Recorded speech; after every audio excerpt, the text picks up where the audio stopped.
الحمد لله نحمده ونستعينه ونستغفره ونعوذ بالله من شرور أنفسنا ومن سيئات أعمالنا من يهده الله فلا مضل له ومن يضلل فلا هادي له وأشهد أن لا إله إلا الله وحده لا شريك له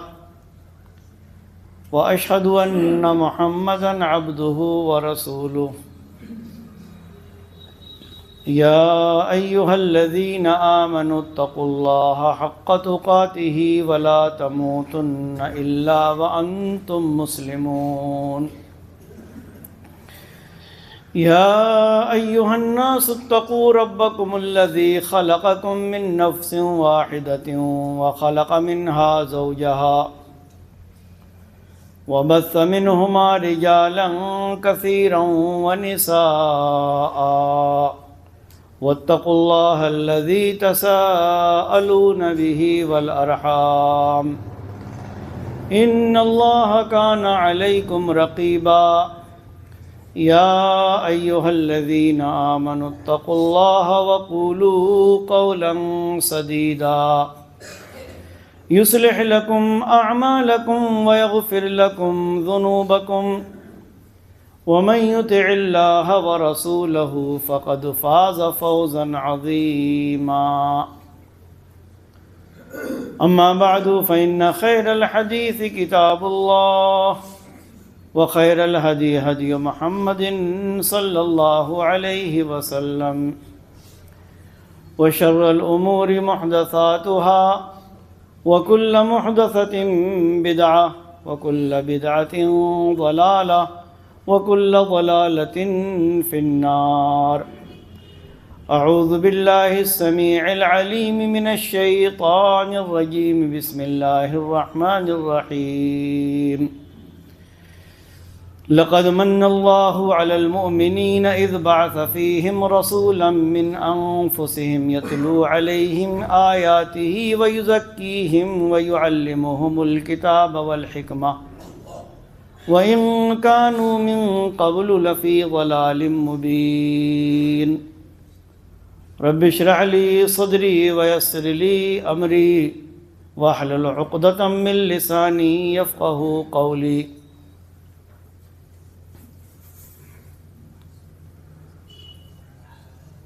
سامعین کرام، بزرگوں، دوستوں اور خواتین ملت اسلامیہ،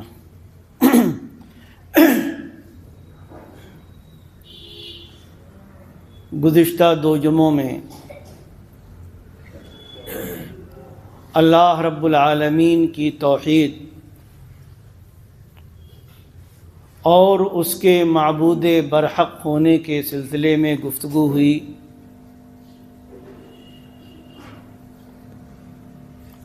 اور کتاب و سنت کی روشنی میں یہ واضح کیا گیا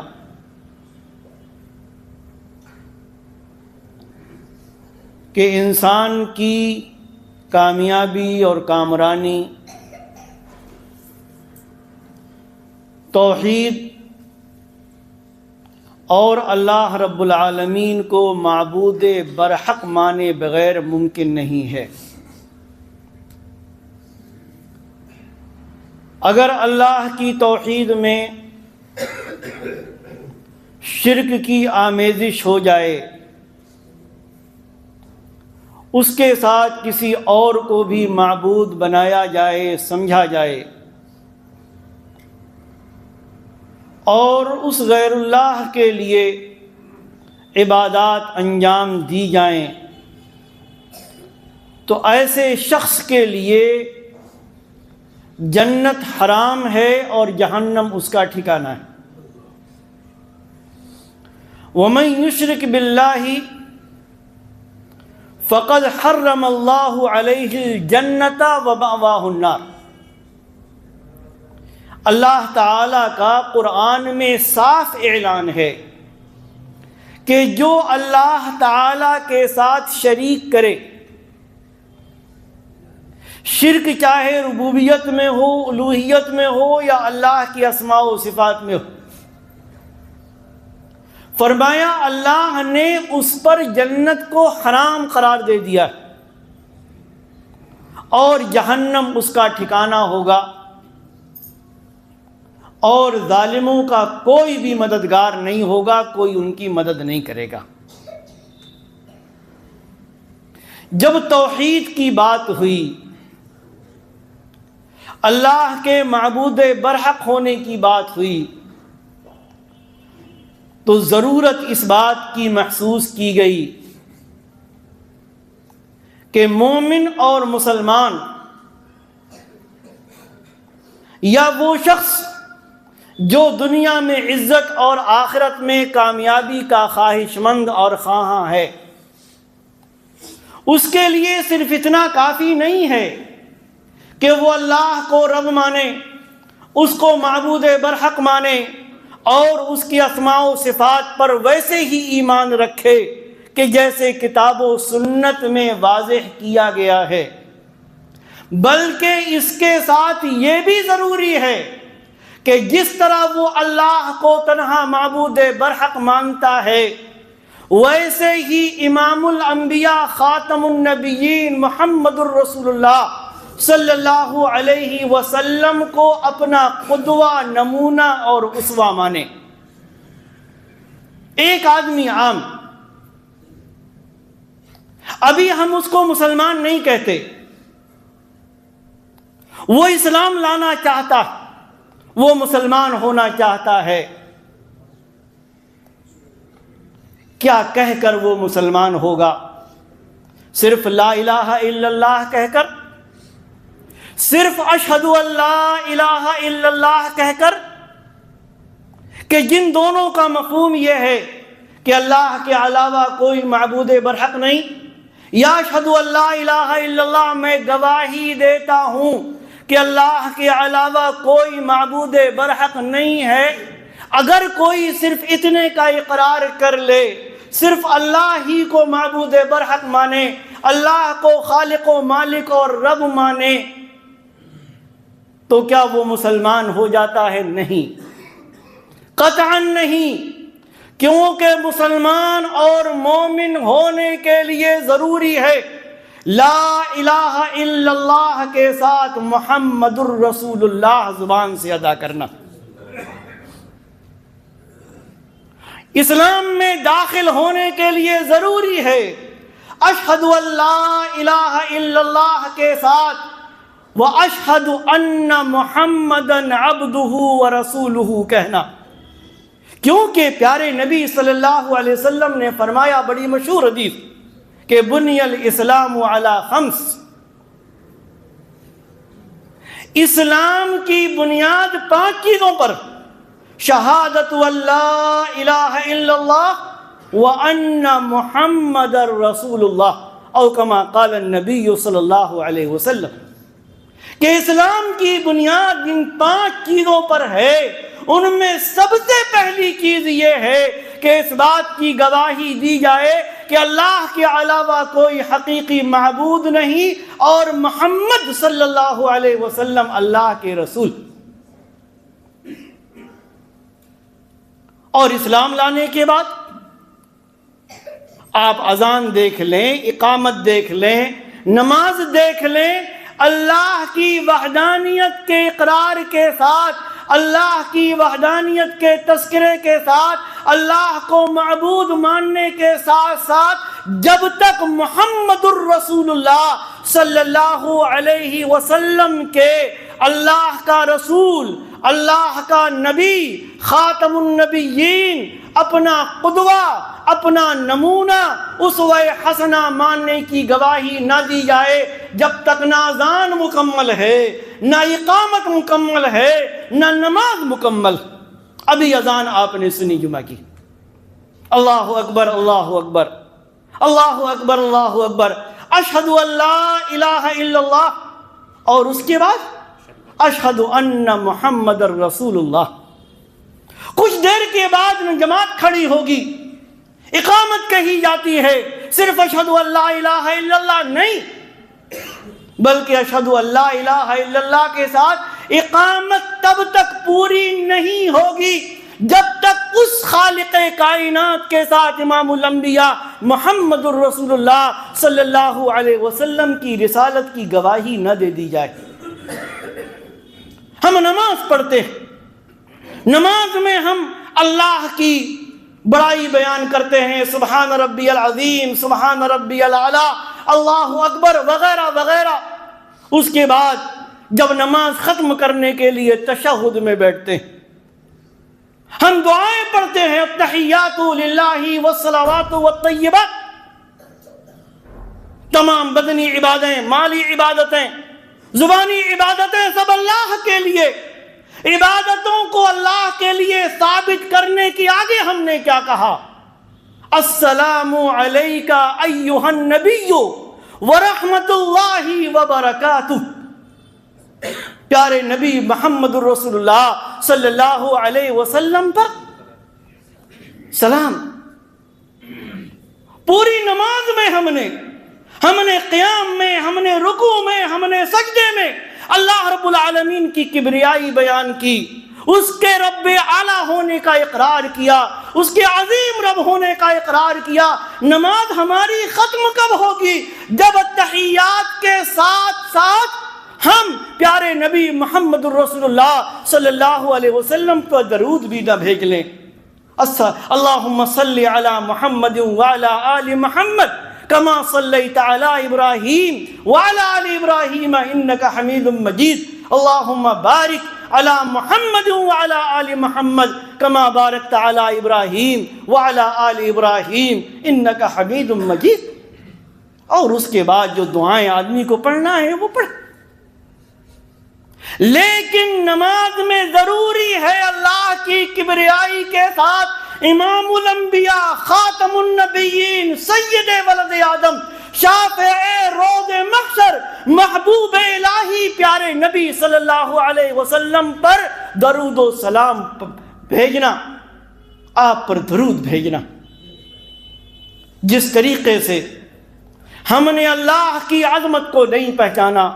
رب کی کبریائی کو نہیں پہچانا، اس کے معبود برحق ہونے کو نہیں پہچانا، اسی طریقے سے ہم امام الانبیاء محمد الرسول اللہ صلی اللہ علیہ وسلم کی عظمت، آپ کے مقام، آپ کے مرتبے اور آپ کی عزت و توقیر کے سلسلے میں بھی غفلت اور کوتاہی کا شکار۔ حقیقت یہی، ورنہ اس روئے زمین پر اس ذات گرامی سے عظیم کوئی نہیں آیا اور نہ قیامت تک آ سکتا ہے جس کا نام نامی اسم گرامی محمد ابن عبداللہ صلی اللہ علیہ وسلم۔ اور عظمت آپ دیکھنا چاہیں گے؟ عظمت اللہ کی عبادت میں ہم دوسروں کو لا کر کھڑا کر دیں، پیارے نبی صلی اللہ علیہ وسلم کی رسالت میں ہم دوسروں کو آپ کا مقام اور مرتبہ دے دیں، جبکہ آپ کے مقام و مرتبے کا کوئی نہیں۔ جبریل گواہی دیتے ہیں اس کی۔ سنن ترمذی کی روایت، پیارے نبی صلی اللہ علیہ وسلم نے فرمایا کہ جس رات مجھے اسراء اور معراج کرائی گئی، براق کو لایا گیا، جبریل علیہ السلام اس کو لائے، لگام لگی ہوئی، اس پر زین اور کاٹھی کسی ہوئی، اور جب پیارے نبی صلی اللہ علیہ وسلم اس پر سوار ہونے لگے تو تھوڑا سا بدکا براق۔ جبریل نے براق کو مخاطب کرتے ہوئے کہا، اتفعل بمحمد صلی اللہ علیہ وسلم براق؟ یہ تو محمد صلی اللہ علیہ وسلم کے ساتھ یہ رویہ اختیار کر رہا ہے کہ ان کے سوار ہونے کے موقع پر تو بدک رہا ہے۔ ما رکبک احد اکرم علی اللہ منہ، کہا کہ تجھ پر آج تک جتنے بھی لوگوں نے سواری کی ہے، اللہ کے نزدیک محمد الرسول اللہ صلی اللہ علیہ وسلم سے زیادہ عظمت والا اور عزت و توقیر والا کوئی نہیں رہا، کوئی نہیں۔ ہم قرآن پڑھتے ہیں، قرآن کی بات کرتے ہیں. آئیں اللہ تبارک و تعالیٰ اگر توفیق دے تو آج کے خطبے میں اور اس کے بعد جتنی بھی توفیق ملے اس میں ہم بات کریں، سمجھیں کتاب و سنت کی روشنی میں محمد الرسول اللہ صلی اللہ علیہ وسلم کے مقام اور مرتبے کو، اور آپ کی سنتوں، آپ کے اقوال اور آپ کی فرامین کی حجیت اور ان کے استدلال کو، کہ نہ صرف آپ عظیم ہیں بلکہ آپ کے اقوال، آپ کی زبان مبارک سے بحیثیت نبی نکلا ہوا ایک ایک لفظ ہمارے لیے ضروری اور لازمی. آپ کا مقام کیا ہے؟ انبیاء کا تذکرہ قرآن مجید میں پڑھیں. ہمارے لیے لازم اور ضروری ہے کہ ہم سارے انبیاء پر ایمان رکھتے ہیں. جتنے بھی نبی اور رسول اللہ تعالی نے اس روئے زمین پر بھیجے ہم ان سب پر ایمان رکھتے ہیں. اجمالی ایمان ہے کہ وہ اللہ کے بندے، اللہ کے منتخب بندے، اللہ کے نبی، اللہ کے رسول، اللہ تعالیٰ نے ان کو اپنے پیغام لے کر بھیجا، اپنی شریعت لے کر بھیجا، اور انہوں نے انسانیت کی ہدایت اور رہنمائی کا کام کیا. اور اسی کے ساتھ ساتھ ہمارا تفصیلی ایمان امام الانبیاء محمد الرسول اللہ صلی اللہ علیہ وسلم پر. لیکن آپ انبیاء کا تذکرہ پڑھیں، نوح، موسیٰ، ابراہیم، لوط، ہود، شعیب، جتنے بھی انبیاء کا آپ تذکرہ پڑھیں گے سب میں آپ کو ملے گا کہ نوح علیہ السلام کو اللہ تعالیٰ نے ان کی قوم کی طرف بھیجا، موسیٰ علیہ السلام کو ان کی قوم کی طرف بھیجا، ابراہیم علیہ السلام نے اپنی قوم سے کہا، ہود علیہ السلام نے اپنی قوم سے کہا، صالح علیہ السلام نے اپنی قوم سے کہا، شعیب علیہ السلام نے اپنی قوم سے کہا، وغیرہ وغیرہ وغیرہ. لیکن جب اللہ رب العالمین نے دیگر انبیاء کے علاوہ امام الانبیاء محمد الرسول اللہ صلی اللہ علیہ وسلم کا تذکرہ کیا تو جانتے ہیں کیا کہا؟ قرآن کی آیت اِنَّا وَمَا أَرْسَلْنَاكَ إِلَّا كَافَّةً لِلنَّاسِ بَشِيرًا وَنَذِيرًا. نوح اپنی قوم کی طرف آئے، موسیٰ اپنی قوم کی طرف آئے، عیسیٰ اپنی قوم کی طرف آئے، دیگر انبیاء اپنی قوم کی طرف آئے، لیکن اے محمد الرسول اللہ صلی اللہ علیہ وسلم، اے محمد ابن عبداللہ، وَمَا أَرْسَلْنَاكَ إِلَّا كَافَّةً لِلنَّاسِ، ہم نے پوری انسانیت کی طرف، ساری انسانیت کی طرف آپ کو خوشخبری دینے والا اور ڈرانے والا بنا کر بھیجا. ہے کوئی اتنی بڑی عظمت کا مالک؟ ہر نبی کا اپنا مقام، اس کی عظمت کو کوئی کم نہیں کر سکتا، چاہے کوئی بھی نبی اور رسول ہو، لیکن محمد الرسول اللہ صلی اللہ علیہ وسلم کی عظمت کا کوئی نہیں. وَمَا أَرْسَلْنَاكَ إِلَّا كَافَّةً لِلنَّاسِ بَشِيرًا وَنَذِيرًا. اے محمد صلی اللہ علیہ وسلم، ہم نے پوری انسانیت کے لیے آپ کو بشیر و نذیر بنا کر بھیجا. ایک حدیث میں صحیح بخاری و مسلم کی روایت، اللہ کے نبی صلی اللہ علیہ وسلم نے فرمایا کہ اعطیت خمسا لم یعطہن احد قبلی، مجھے 5 ایسی چیزیں دی گئی ہیں جو مجھ سے پہلے کسی نبی کو نہیں دی گئی، کسی نبی کو نہیں ملی. آپ نے انہی 5 چیزوں میں ایک چیز کا ذکر کیا، کیا کہ پہلے کے انبیاء اور رسول کو خاص قوم کی طرف بھیجا جاتا تھا. وَبُعِثْتُ إِلَى النَّاسِ عَامَّةً، لیکن میں کسی خاص قوم کی طرف نہیں بھیجا گیا ہوں بلکہ میں پوری انسانیت کی طرف بھیجا گیا ہوں. اور ایک حدیث میں آپ نے فرمایا کہ بُعِثْتُ إِلَى أَحْمَرَ وَأَسْوَدَ، چاہے کوئی کالا ہو یا کوئی گورا ہو، میں سب کی طرف بھیجا گیا. مٹا دیے رب کائنات نے خاندانوں کے فرق، قوموں کے فرق، ملکوں کی سرحدیں اللہ تبارک و تعالی نے مٹا دی. فرمایا پیارے نبی صلی اللہ علیہ وآلہ وسلم نے، صحیح مسلم کی روایت ہے کہ کوئی بھی یہودی یا نصرانی جو میری نبوت کے بارے میں سنے، میرے نبوت کے بارے میں اس کو معلوم ہو، اور جس شریعت کے ساتھ میں بھیجا گیا ہوں اس پر اگر وہ ایمان نہ لائے تو وہ جہنم میں جائے گا، جنت میں جا نہیں سکتا۔ آپ پر ایمان لانا ضروری، اور نبی بھی کیا ہے؟ حضرت ابراہیم اور اسماعیل علیہم السلام خانہ کعبہ کی تعمیر کرتے ہیں، کہاں؟ مکہ میں۔ اور خانہ کعبہ کی تعمیر کرتے ہوئے انہوں نے کئی دعائیں کی، پڑھیں سورہ بقرہ، کئی دعائیں کی، انہی میں سے ایک دعا تھی ربنا وَابْعَثْ فِيهِمْ رَسُولًا مِّنْهُمْ يَتْلُو عَلَيْهِمْ آيَاتِكَ وَيُعَلِّمُهُمُ الْكِتَابَ وَالْحِكْمَةَ کہ اے ہمارے رب، اے ہمارے پروردگار، اے ہمارے خالق و مالک، ان میں یعنی مکہ والوں میں تو انہیں میں سے ایک رسول بھیجنا جو ان پر تیری آیتوں کی تلاوت کرے اور ان کو کتاب و حکمت سکھائے، قرآن کی تعلیم دے، ان کو حکمت سکھائے، یعنی اپنی سنتیں بتائے، اپنے طریقے بتائے۔ رب کائنات نے دعا قبول کی، ابراہیم اور اسماعیل کی۔ اللہ تبارک و تعالی نے اسماعیل علیہ السلام کی اولاد میں امام الانبیاء محمد الرسول اللہ صلی اللہ علیہ وسلم کو مبعوث فرمایا۔ ایک حدیث میں آپ بیان کرتے ہیں کہ اللہ تعالی نے ابراہیم علیہ السلام کی اولاد میں اسماعیل کو چنا، منتخب کیا۔ اسماعیل کی اولاد میں بنی کنانہ کو منتخب کیا، بنی کنانہ میں قریش کو منتخب کیا، قریش میں بنی ہاشم کو منتخب کیا، اور مجھے بنی ہاشم میں سے منتخب کیا۔ پوری انسانیت میں دیکھ لیں، اس سے عظیم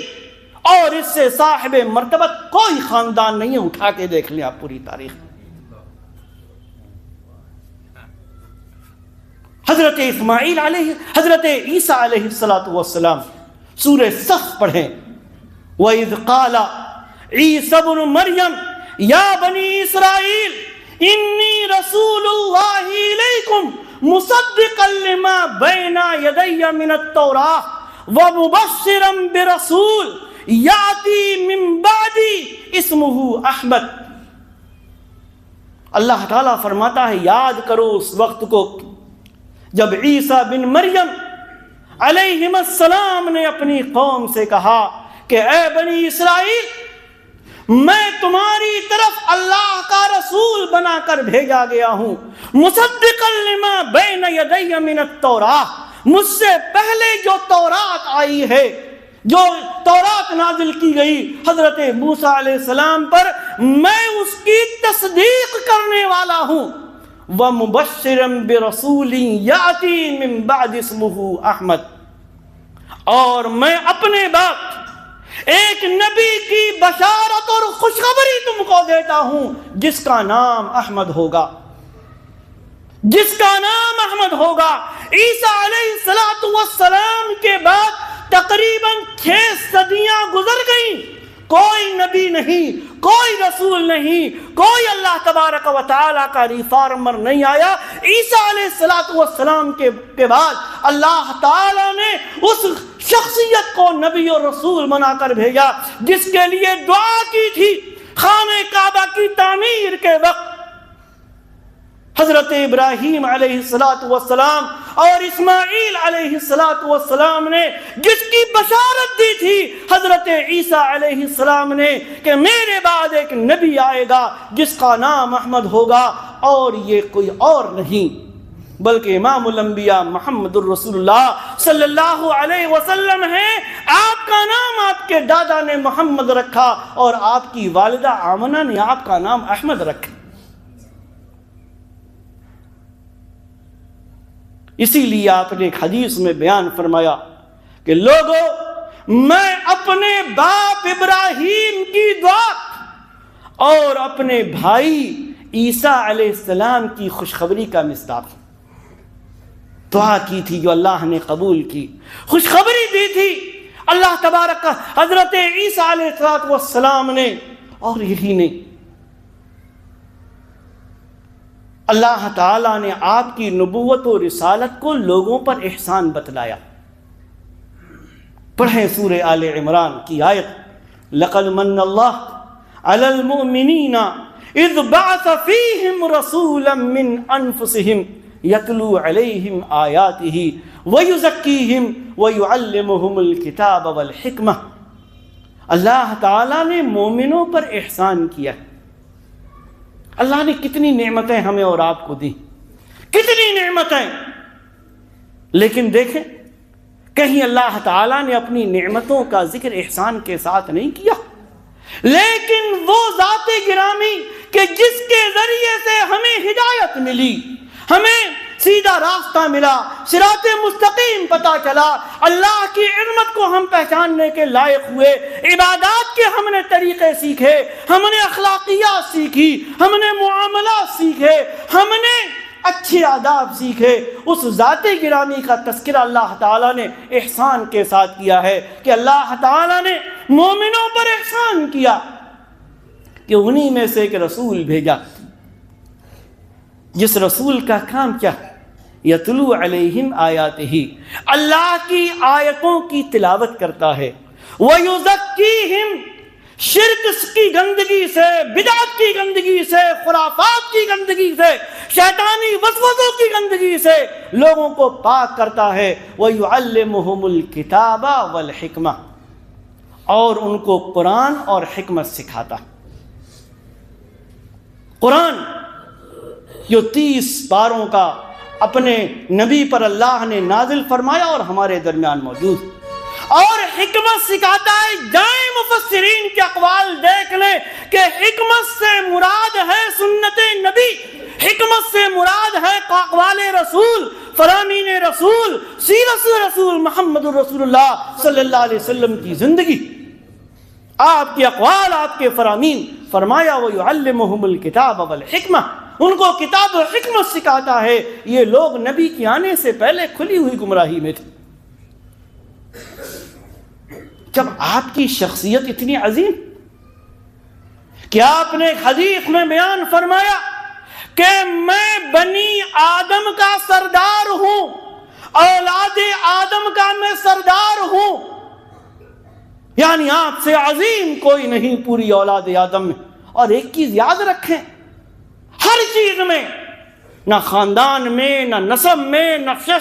شخصیت میں، نہ بارعب ہونے میں، نہ بااخلاق ہونے میں، نہ حلم و بردباری میں، نہ صبر میں، نہ معلم ہونے میں، نہ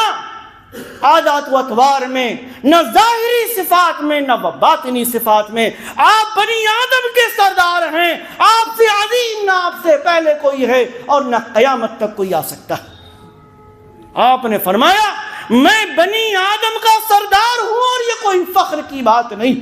اور فرمایا میں پہلا وہ شخص ہوں گا کہ اللہ تبارک و تعالی جس کی قبر کو کھولے گا۔ سب مدفون، قیامت آئے گی، سب اپنی اپنی قبروں سے نکل کر رب کائنات کے سامنے جمع ہوں گے۔ فرمایا میں سب سے پہلا ہوں گا جس کی قبر کھلے گی۔ فرمایا اور میں سب سے پہلا قیامت کے دن ہوں گا کہ جو سفارش کرے گا وہ مشفعن، اور میں سب سے پہلا وہ شخص ہوں گا کہ اللہ رب العالمین جس کی سفارش کو قبول فرمائے گا۔ کوئی اگر ایسا ہو پوری دنیا میں تو لے کے آ جائے۔ کہا تھا حسان بن ثابت نے، وَأَحْسَنَ مِنْكَ لَمْ تَرَا قَطُّ عَيْنِي وَأَجْمَلَ مِنْكَ لَمْ تَلِدِ النِّسَاءُ، اس آنکھ نے آپ سے زیادہ حسین کوئی نہیں دیکھا،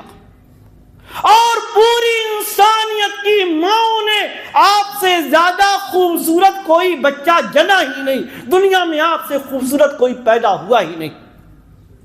خلقت مبرأ من کل عیب کانک قد خلقت کما تشاء،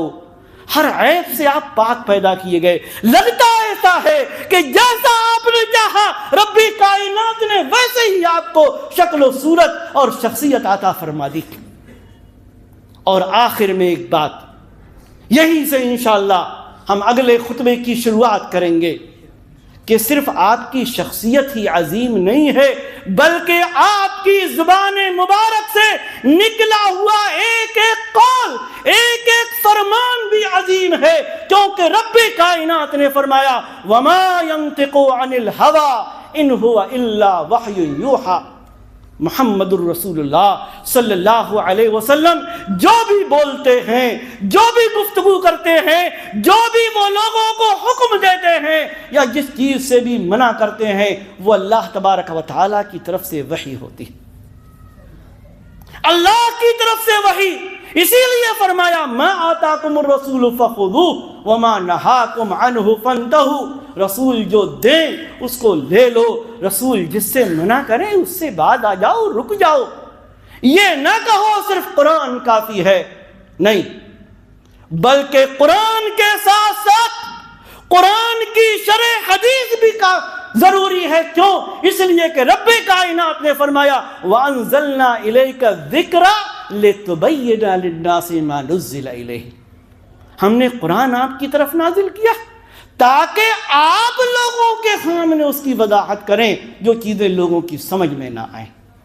اور آپ نے وضاحت کی۔ اللہ تبارک و تعالی ہمیں اپنی عظمت کے ساتھ ساتھ اپنے نبی کی عظمت کو بھی پہچاننے کی توفیق عطا فرمائے، صحیح معنوں میں آپ کو قدوہ اور نمونہ ماننے کی توفیق عطا فرمائے، آپ کی سنتوں پر عمل کی توفیق عطا فرمائے، آپ سے سچی محبت کی توفیق عطا فرمائے۔ رب کائنات ہماری پریشانیاں دور فرمائے، ہمارے مظلوم بھائیوں کی چاہے وہ دنیا کے کسی بھی خطے میں ہوں، اللہ رب العالمین ان کی مدد فرمائے۔ رب کائنات ظالموں کو اگر ان کے نصیب میں توفیق ہو تو ان کو توفیق دے، ان کو ہدایت دے، ورنہ رب کائنات ان کو تباہ و برباد کر دے۔ آمین۔ بارک اللہ لنا ولکم فی القرآن العظیم ونفعنی وإیاکم بالآیات والذکر الحکیم، انہ تعالی جواد کریم ملک بر رؤوف الرحیم۔